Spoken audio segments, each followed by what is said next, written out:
Көн дәвамында барлык эшләрне тәмамлаганнан соң, йомшак юрганга төренеп, кайнар тәмле чәй ичеп, китап укудан да ләззәтлерәк нәрсә бар микән?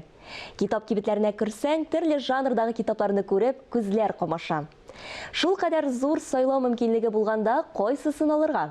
Китап ачтым сәхифәсеннән карап белик.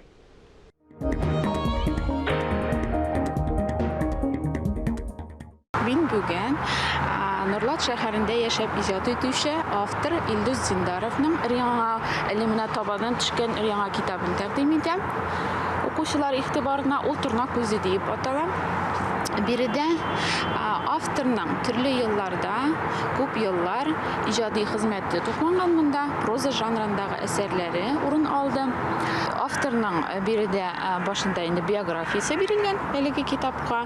Аннан соң шагыйрә Фәйрүзә Мөслимованың шундый эчтәлекле итеп язылган кереш сүзе бар. Шактый мавыктыргыч, кызыклы повесте бар.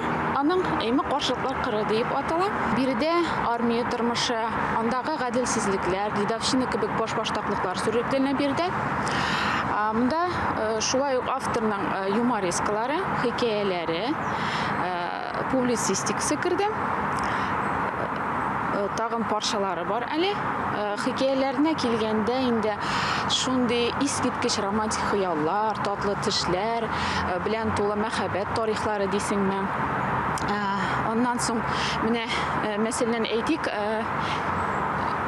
мәхәббәт бит ул дигән әсәрендә авторның менә Әхсән исемле картның үзенең яшьлек мәхәббәте, рус теле укытучысы Гөлйөзем апасына булган мәхәббәт тарихлары дисеңме. Юморескаларда кеше көлдерүгә генә кайтып калмаган, һәрберсенең бер эчке тирән бер мәгънәсе бар.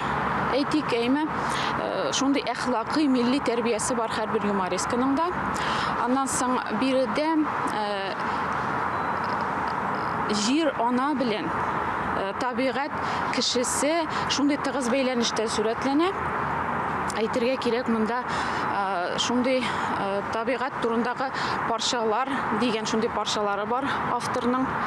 Һәм әйтергә кирәк, шушы китапны кулына алган һәркем, укыган һәркем үзенә нинди булса да бер әхлакый, милли тәрбия, мөһим фикерләр алыр һәм мавыктыргыч булыр дип ышанып калам.